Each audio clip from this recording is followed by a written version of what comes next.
Sir काल जे आपण जालन्यामध्ये स्टेटमेंट दिला होता त्याबद्दल आज संजय शिरसाट यांनी म्हणलेलं आहे की MIM जी पार्टी आहे ती निवड पैशांची दलाली करत आहे. बघा, मी जालन्यामध्ये मी बोललेलो आहे ते मी पुन्हा बोलायला तयार आहे की जेव्हा एका मुख्यमंत्री एका लहान मुलीशी म्हणजे एका युतीच्या ते बुरखा आपल्या हातातून काढून घेतो, ते एक निंदनीय गोष्ट आहे.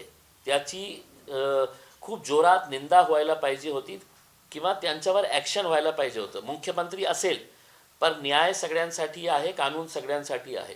त्याच्यानंतर उत्तर प्रदेशचा एक मंत्री हे म्हणतो कि इतना बड़ा बवाल करने का क्या है करके. अगर वो उनका हाथ इधर उधर चले जाता था तो क्या करते थे. आम्ही म्हटलं तुमचे हात तोडून दुसऱ्या हातात दिले असते आम्ही.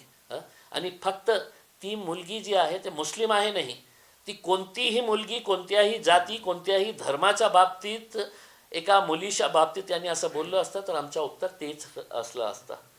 पण हे जे मंत्री साहेब बोलत आहे ना की MIM पक्ष, हे संजय शिरसाट साहेब गुवाहाटीला कशाला गेले होते. की कामाक्षी देवी मंदिराच्या पाया पडण्यासाठी, मंदिरामध्ये पूजा करण्यासाठी गेले होतो की हो साहेब, ज्या पक्षांनी मला इतकं मोठा केला त्याच्याशी मी प्रामाणिक राहणारे आहे.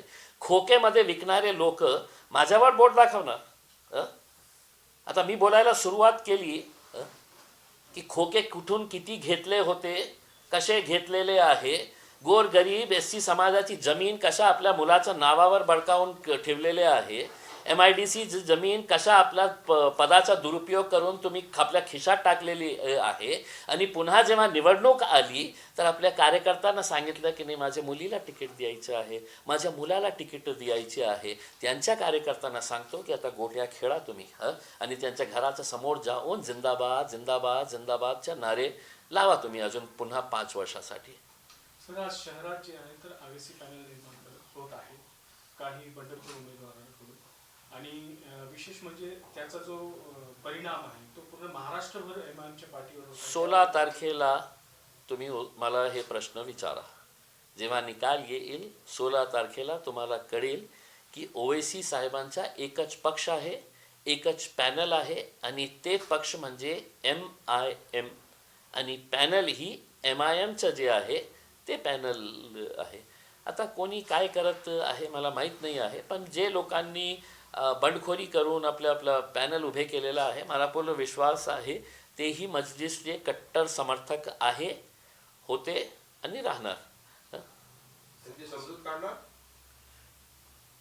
नक्की काय आहे की मी काय म्हटलेलं आहे की इम्तियाज जलील महत्त्व नाही आहे साहेब. पक्ष मोठा असतं, इम्तियाज जलील सारखं लोक येणार जाणार ते महत्त्व नाही आहे. पण OWC साहेबांचं एक जे स्वप्न होतं आणि देशाला पण दाखवून दिलं होतं की हे शहर आहे की जिथे MIMने आपला लोकांनी एक आमदार निवडून दिलं, त्याच्यानंतर एक खासदार निवडून दिलेला आहे.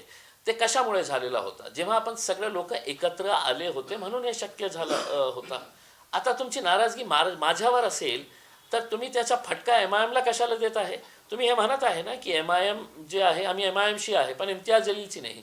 ठीक आहे, इम्तियाज जलील उद्या नाही राहणार, पण 5 वर्ष तुम्ही इम्तियाज जलीलमुळे MIMला फटका देणार का. तुमचं प्रेम आहे ना आजही MIMवर, मग तुम्ही MIMला मागे खिचणार आहे का 5 वर्षासाठी. निवडणूक संपल्यानंतर OWC साहेबांना सांगा की साहेब आम्ही या पक्षामध्ये काम करणार. किंवा आजही OWC साहेबांनी मला सांगितलं की आता तुम्ही औरंगाबादला बघू नका, तुम्ही महाराष्ट्रामध्ये जाऊन फिरा करके. मी जाईल दुसऱ्या ठिकाणी, तिथे जाऊन काम करेल. माझं लक्ष एकच आहे की MIM पक्षाला कसा मोठा करायचं आहे.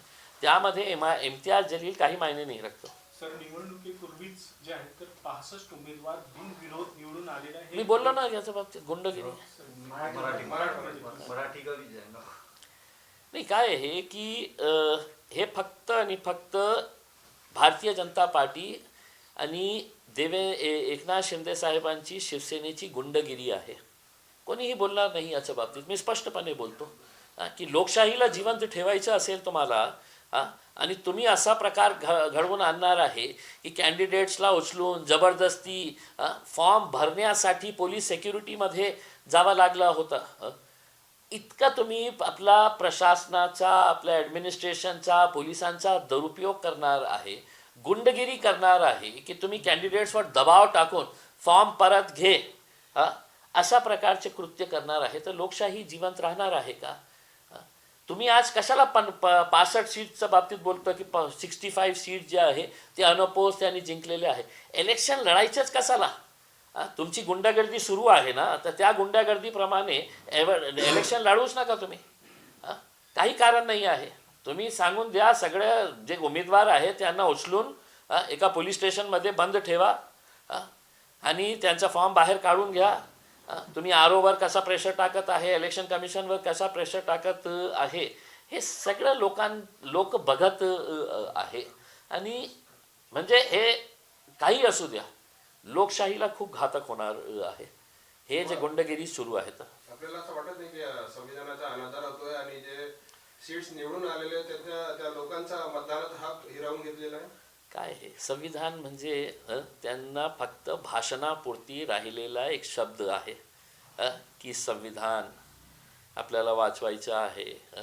ह्या लोकांना काही देणं घेणं नाही आहे. संविधान, नियम, रूल्स, ॲक्ट, इलेक्शन कमिशन सगळ्यांना त्यांनी खिशात टाकलेले आहे आणि त्यांच्याकडे इतकं पैसे आलेले आहे की ते पैशाच्या जोरावर कोणालाही विकत घेण्याची ताकद त्यांच्यामध्ये आलेली आहे. तुम्ही पैसे घ्या आणि गप बसा. नाही पैसे घेत असेल तर आम्ही दादागिरी करू, आम्ही प्रशासनाचा, पोलिसांचा हे प्रेशर आणू तुमच्यावर. हे सगळं कृत्य करून हे सगळं लोकशाहीला संपवण्याचा घाट आहे मला असं वाटतं. पुण्यात राष्ट्रवादीने 2 कुख्यात गुंड्यांना तिकीट दिलेलं आहे, बी फॉर्म सुद्धा दिलेला आहे. आता गुंडांना दिलं तर काय आहे? म्हणजे बोलण्याचा अर्थ काय तुम्हाला? बाई गुंडांना दिलं तर तुमच्या बोलण्याचा अर्थ काय आहे? ज्या समाजामध्ये तुम्ही उठतो बैठतो, तुम्ही त्यांच्याशी संपर्क आहे, तर तुम्ही कोणते प्रामाणिक आहे? सर, मागील 3 ते 4 दिवसांपासून तुमच्या पक्षाचे वादविवाद सुरू आहेत. त्याचा जो परिणाम आहे तो येणाऱ्या निवडणुकीच्या फक्त माझ्या पक्षात आहे. भारतीय जनता पार्टीचे केंद्र मंत्री राहिलेले खासदार, सिटिंग खासदार, कॅबिनेट मिनिस्टर मागच्या दारातून त्यांना पळवून लावायला लागले. Party with a difference, Bharatiya Janata party खूप शिस्तबद्ध पार्टी आहे. पार्टीचा जे आदेश आला तर सगळ्यांना त्यांना मानावं लागतं. एक बाई गाडीच्या समोर उभे राहून मंत्र्यांना सांगते, हरामखोर, ए हरामखोर. आणि तुम्हाला इम्तियाज जलील दिसलं, MIM दिसलं फक्त. हे टाकल्या, हे सगळं कोणी सांगत होते रे बाबा? तर त्यापेक्षा आमच्याकडे काय झालं, एका ऑफिसमध्ये काही 5, 25, 50 लोक जमा झाले, आमची फोटो जाळली. तर त्याप्रमाणे आमचं काही नाही ना, इम्तियाज जलील घरीमध्ये बसलेला आहे. काही नाही. इतकं राजनीतीमध्ये होतं, ऑपोजिशन होतं, म्हणजे त्याच्यामध्ये काही दुमत नाही आणि सगळ्यात पक्षामध्ये होतो.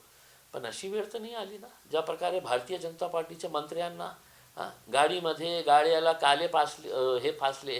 ते मंत्री बाहेर आलं असतं तर त्याच्या तोंडावर ही काळ्या फासले असते. ते गप बसलेले होते. मंत्र्यांचा हे हाल झालेला आहे. तर आमच्या बाबतीत तर तुम्ही सोडून द्या, आमचे सगळे लोक येणार आहे परत आमच्याकडे. सर, आरोप प्रत्यारोप जे आहेत आतापर्यंत ते विषय बाजूला, आता पुढची रणनीती काय? तुमच्या जी नवीन युवा पिढी तुम्ही तयार केली त्यांच्यासाठी काय मार्गदर्शन करणार? आणि काही नाही सर, सगळं खूप पूर्ण ताकदीने आम्ही पूर्ण महाराष्ट्रभर इलेक्शन लढणार आहे आणि आम्हाला पूर्ण विश्वास आहे. ज्या प्रकारे MIM पक्षाने नगर परिषदेमध्ये चांगली कामगिरी बजावली आहे, कधी कोणाला मनात पण आलं नसेल की आमच्या नगराध्यक्षी डायरेक्टली होऊ शकतं. इतके सारे काउन्सिलर्स आम्ही जिंकून आणू शकतो. अनेक ठिकाणी आम्ही जिंकून आणलेलं आहे ना. आता महानगरपालिकेमध्ये तसंही मोठ्या शहरामध्ये MIM खूप ताकदवर आहे. 16 तारखेला तुमच्या प्रश्नाचं उत्तर मिळेल. जेव्हा निकाल येईल तुम्ही परत या आणि सांगा की साहेब इतकं सारे कॉर्पोरेटर्स कशा तुम्ही जिंकून आणलेले आहे. मी नाही, लोक जिंकून देणार आहे त्यांना.